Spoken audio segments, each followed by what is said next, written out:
Hello everyone, good morning po sa inyong lahat. Gusto ko po mga kasaring ibahagi sa inyo ang secret sauce kung paano po talaga mas mabilis umasenso ay isang sari-sari store. Pero bago yan mga kasari, huwag niyo pong kalimutang i-like itong video.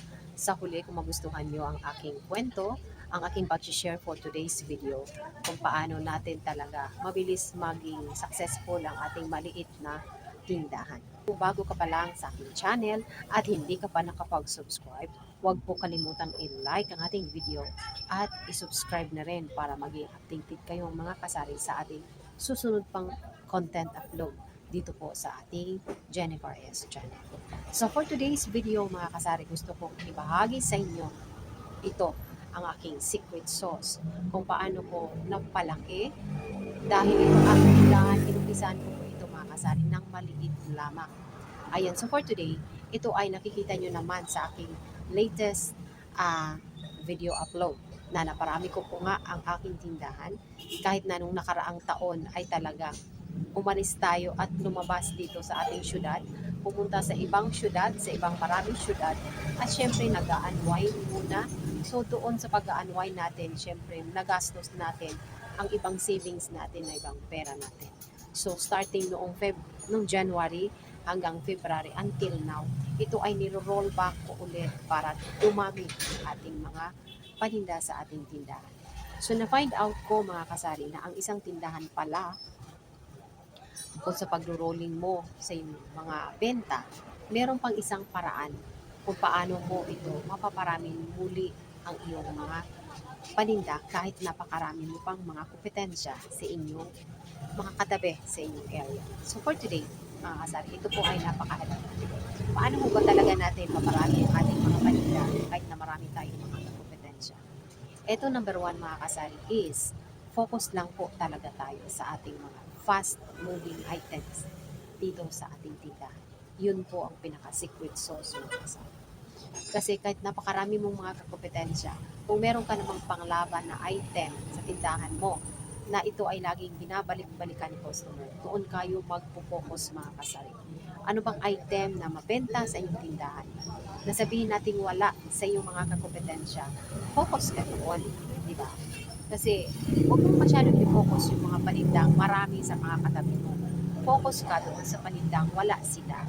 Like ano bang walang item sa tindahan nila na meron ka at binabalik-balikan ni customer. So dito sa aking tindahan mga kasari, focus ko po talaga si rice. Kasi yung katabi ko dito walang bigas. Yung katabi ko sa kabila wala ring rice. Yung doon naman sa katabi ko sa kabila, meron siya pero medyo malayo na po yan sa akin. Abot tanaw mo pero medyo malayo. Hindi kagaya dito sa mga katabi ko na as in parang dikit lang kami. Sa harap ko yung isa, nasa katabi kong pader ang isa. So sabihin natin malaking convenient ang iyong kakompetensya. Pero meron kang paninda na malakas na wala siya. Diba? Yung katabi ko, wala silang egg. Wala silang egg talaga. Hindi siya nagbebenta. Wala rin siyang mantika. Wala rin siyang mga petche. Wala siyang mga asin. Wala yung mga basic like kamatis, sibuyas, ahos, mantika, mga magic sarap. Wala siya yan. So, dyan ako nag-focus mga kasari. Focus ko yung eggs ko kasi wala siya. And focus ko yung aking mga bigas kasi yun ang wala ang tindahan na kakompetensya ko. Like the other, dun sa harapan ko, wala din siya yan. So, yun ang aking focus. Meron silang mga soft drinks. Well, meron din ako soft drinks. Meron silang mga dilatas. Meron din ako mga dilatas. Pero hindi ko yan masyadong pinupukusan mga kasari. Hindi ako nagko-concentrate sa mga yan. Although meron ako, hindi talaga tayo pwedeng wala rin yan kasi hinahanap din yan. Pero pinofocus ko talaga mga kasari ang mga items na wala ang aking mga kakompetensya. Yung mga item na talagang basic, na talagang araw-araw ginagamit ng ating mga mamimili, di ba? Like yung mga basic, mga suka, mga toyo, yan. Sobrang basic yan mga kasari. Ahos, sibuyas. Hindi naman nagluluto si customer na walang mantika, walang ahos, walang sibuyas, di ba? So everyday yan talaga, ginagamit yan. Ginagamit yan sa pagluluto kasi araw-araw tayo kumakain at yan ay kailangan. Like yung bigas, lagi yung ginagamit, laging sinasaing 3 times a day mga kasari. And of course, yung mga dilatas is parang ano lang yan eh. Parang masasabi natin hindi masyadong kailangan. 'Di ba? Kasi pwede silang bumili ng isda, pwede silang bumili ng karne like manok or pork, mga ganun, di ba? So, yung mga dilatas natin, those are alternative item dito sa ating tindahan.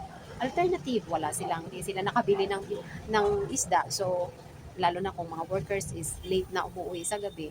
So, just saan pa ba sila babagsak? So, sa mga corned beef, di ba? Diyan sila babagsak sa mga corned beef, sa mga tuna, sa mga sardinas. Pero yung mga sabi ng active family, active, maagang umuwi, maaga makapag-prepare ng mga kailangan nila sa kusina, dyan talaga sila babagsak sa ating mga mantika, ahos, sibuyas, toyo, suka, itlog, rice, yun, mga betchin, mga magic sarap. So, doon po ako nag-focus ng kasali. Kasi, ang aking tindahan ay daanan siya. So, kapag sinasabi mong daanan, mga motorista. So, masasabi natin, bulto-bulto sila bibili. Bulto-bulto bibili ng bigas, bibili ng sako, 5 gantang, 5 kilo, 10 kilo, 6 kilo. Oh. So, dyan ako mga kasari na focus. So, yun ang secret sauce. Kung bakit ang aking tindahan ay until now, keep on growing every day. Kahit na marami tayong expenses na pang sarili kasi we don't have any work na wala tayong trabaho. Dito lang talaga tayo umaasa sa ating tindahan. Simula sa pinakamaliit na bagay hanggang pinakamalaki. Dito tayo kumuha. At the same time, mga kasari, bear in mind, tayo po ay nangungupahan po. No? Hindi po ito ating pwesto. So, napakaganda po. Sana kung ating tindahan ay hindi natin ito pinabayaran, hindi natin ito inuupahan. Ang binabayad lang natin sana is yung kuryente lang and tubig. So, napakagandang negosyo. Kung ganun ang makahanap ng mga kasari na meron talaga kayong sarili pwesto, lalo na po ang pwesto nyo ay nasa gilid ng kalsada, harap ng kalsada. Maganda po talagang pwesto yan, mga kasari. Kahit nasabihin mo, wala kang mga kapitbahay. Nag-iisa ka lang dyan. Pero maraming dumadaan ng mga motorista. Of course, kung manotice nila na sa area na yan, sa area mo, nandyan ang tindahan mo, talagang hihinto yan, di ba? At syempre, magiging curious kung anong panindahan. So, naturalmente, pag silip nila kung ang mga basic na kailangan nila is nandyan sa tindahan mo. So, ano pa bang gagawin? Di, syempre, paulit-ulit na lang po yung babalik sa tindahan mo. Na dyan na area, may ganitong tindahan, may puno ng basic na paninda, di ba? Meron siyang lahat ng mga kailangan mo ay nandyan sa tindahan mo. So, saan pa ba silahan?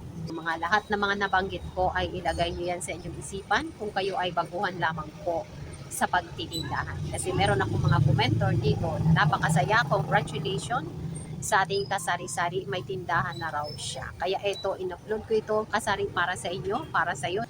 Mega love shoutout po dyan sa may Pangasinan. Meron tayong isang kasari-sari store owner dyan na nagkaroon na po siya ng tindahan. Kaya naisip ko po itong content na ito para maging mabilis po ang pagpaparami nyo ng inyong mga paninda sa inyong tindahan dahil po kayo ay kabubukas lang. So, bibigyan ko kayo ng tips. Iyon yung aking nasabi, nabanggit kong mga tip kung paano mas mabilis dumami ang iyong mga paninda, kasari. So, ayan. So, sana may natutunan kayo doon sa aking maiksing pag-share. Yung tip ko kung paano maparami ng mabilis ang iyong mga stocks kahit ikaw ay napakarami mong mga kakompetensya, marami kang mga katabi sa iyong area. So, yun ang sinasabi ko. Recap tayo. Focus ka, mga kasari.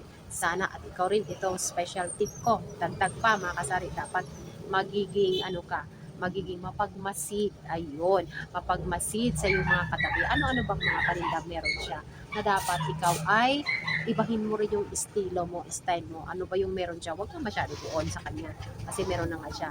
Hanapan mo siya ng paraan. Hanapan mo, tingnan mo kung anong wala tindahan. Doon ka magpo-focus. Ayun. At syempre, doon talaga sa mga basic na mga kailangan ng ating mga kapitbahay, ng ating mga customer, ang ating itinda.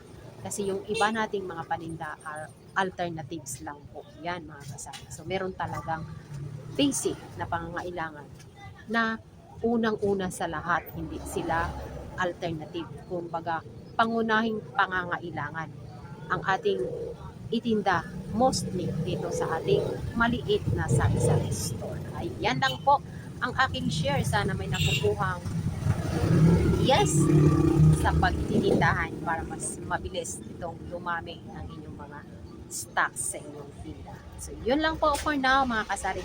Thank you so much for again watching my videos.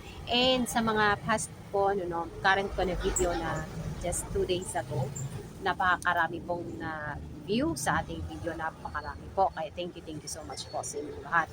Wag lang po natin i-escape ang ads kasi yun lang po ang malaking tulong po yan sa akin dito sa aming pamilya kapag hindi po kayo nag-i-escape sa ating ads. So thank you so much guys for again watching and see you again sa ating next upload, and of course have a happy selling and good health sa ating lahat. Bye bye po mga kasal.